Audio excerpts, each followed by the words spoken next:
이 두 개가 겹치는 곳, 즉 내가 어떤 사람이 되겠다, 난 어떤 사람이 되고 싶다라는 하는 영역과 내가 세상을 어떻게 대하겠다는 데서 내가 어떤 기여를 할 것인지가 나옵니다.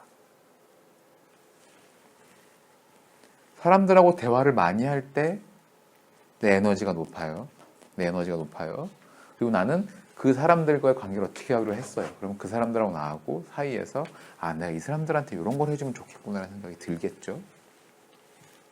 들겠죠. 그러면 그게 바로 그 바로 밑에 지금 A4용지 밑에 있는 질문. 소중한 이들에게 주고 싶은 게 뭐냐는 거예요. 사람마다 다를 수 있어요. 뭐 예를 들어서 명확한 어떤 결과를 내드리고 싶을 수도 있고, 전 취직을 해서 멋지게 선물해드리고 싶어요. 뭐도 있어요. 동생한테 뭐도 있어요. 뭐 해주고 싶은 게 뭐가 있을 거고, 결과적으로 그래서 더 나은 내가 된다는 것. 마지막 질문은 어떤 사람으로 돼서 사람들에게 어떤 것을 해주고 싶어요라는 게 딱 만나는 지점에서 여러분들이 어떤 사람이 돼서 어떤 가치를 세상에 더하는가가 결정되는 겁니다. 말씀드린 것처럼 저는 이 질문에 대한 제 나름의 답을 만드는데 3년, 4년 걸렸어요. 여러분들도 얼마나 시간 걸릴지 저는 잘 모르겠습니다. 다만 제가 먼저 해본 사람들 조언이라면 일단 뭔가를 써보세요, 거기다가. 그리고 그렇게 살다 보면 바뀔 거예요. 처음부터 뭔가 완벽하게 나에게 맞는 걸 찾아 적어야지라고 하면 못 적더라고요, 잘. 그러니까 지금 당장 생각해 이렇게 하면 좋겠네라고 그걸 적어놓고 그렇게 살려고 하다 보면 나한테 맞는지 안 맞는지 알게 될 거예요. 제가 오늘 한 얘기는 긴 시간 한 얘기는 아니지만 굉장히 고민거리도 많고 내용적으로 여러분들이 앞으로 긴 시간 고민을 해야 될 문제를 얘기한 거예요.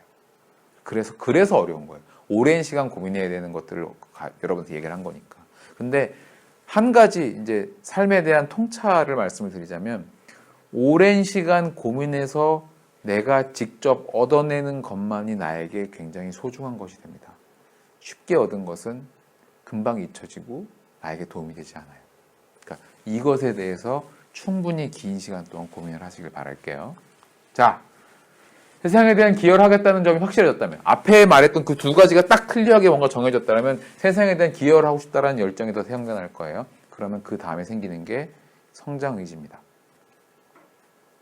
그렇겠죠. 내가 어떤 사람이 되고 싶은지가 정해졌고 세상에 뭘 하고 싶은가 정해지면 잘하고 싶을 거 아니에요. 잘하고 싶어진다는 얘기예요. 그런데 대부분의 사람들이 어떤 사람이 되겠다는 명확한 답이 없이 내가 잘해야 되겠다는 생각만 하면 대부분 어떤 쪽으로 가냐면 일단 돈부터 많이 벌어야겠다가 되는 거예요. 잘 모르겠고 일단 돈 많이 벌면 나중에 더 기회가 있겠지. 맞는 말일 수 있어요. 근데 처음부터 내가 어떤 사람이 되겠다라는 고민이 없이 그쪽으로만 가게 되면 그 사람의 인격이 성장하지 않습니다.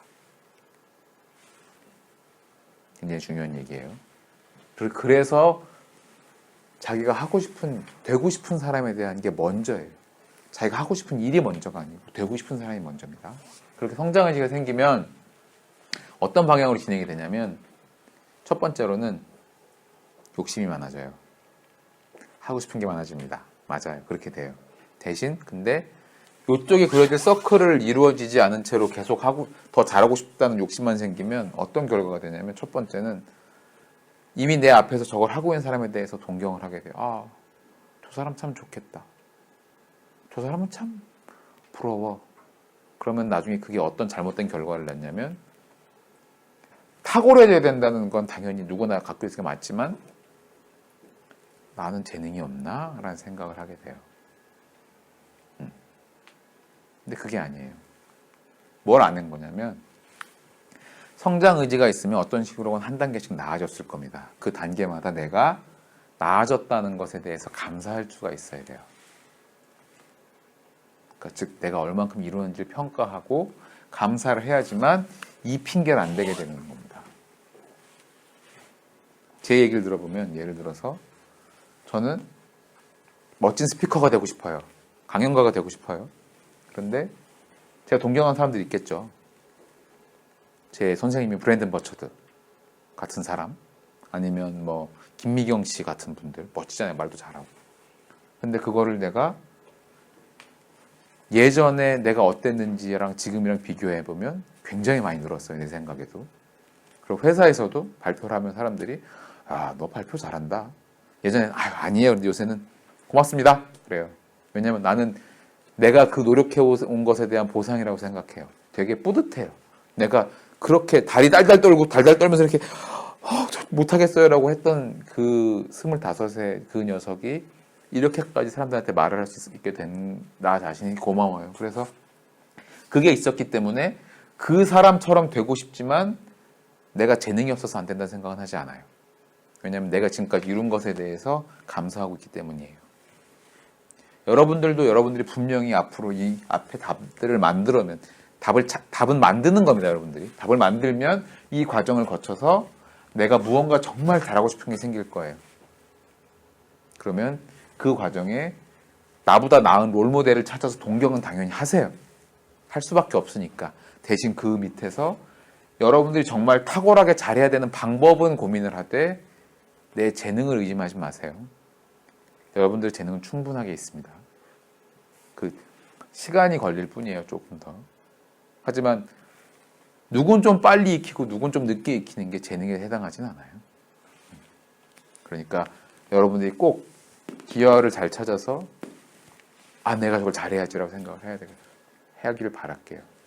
그리고 요건 사실 어떻게 앞에서 말했던 그 생존과 번식에 연결이 되냐면 내가 하고 싶은 것이 있고 사람들의 기여하는 게 생기면 그게 어떻게 됐냐면 내가 이걸 잘해야만 사람들 사이에서 살아남을 수 있겠구나라는 감정으로 연결이 돼요. 그래서 그걸 잘하고 싶으면 앞에 정한 2가지를 잘하고 싶어지면 여러분들은 인격적으로도 세상 사람들 사이에서도 인정을 받는 방향에서도 성장을 합니다. 그러니까 꼭 어떤 사람이 되겠다는 거 먼저 정하고 그 다음 목표를 정하세요. 자, 이 한 표로 그러면 이렇게 되거든요. 근데 이 한 표도 결과적으로 이 바탕에 얘를 결정짓는 요소가 있어요. 뭐냐면 첫 번째는 여러분들의 야망이에요. 결국 내 마음속에 내가 어떤 사람이 되고 싶으냐라는 그 근본적인 갈망이 어디에 있냐는 거죠. 또 하나는 내가 이것을 내 의지로 선택하고 내가 이것의 주인으로서 행할 것이냐는 거예요. 이 2 단어 어디서 보지 않았어요? 삶의 중요한 8가지를 그렸을 때 그 밑에 더하기 표로 해서 제가 그려놨던 그림이에요. 그 단어. 결국 여러분들이 어떤 사람이 되고 싶냐는 그 야망이 어디에 있냐는 거죠. 몰라 되는 대로 살지 하지 마세요. 대충 살면 그냥 바다 위에 떠 있는 겁니다. 바다 위에 떠 있지 마세요. 나가야지. 바다에 갔으면 가봐야지. 안 가본 데를. 그리고 나시 탓하지 말고 내가 가야지. 내 배니까.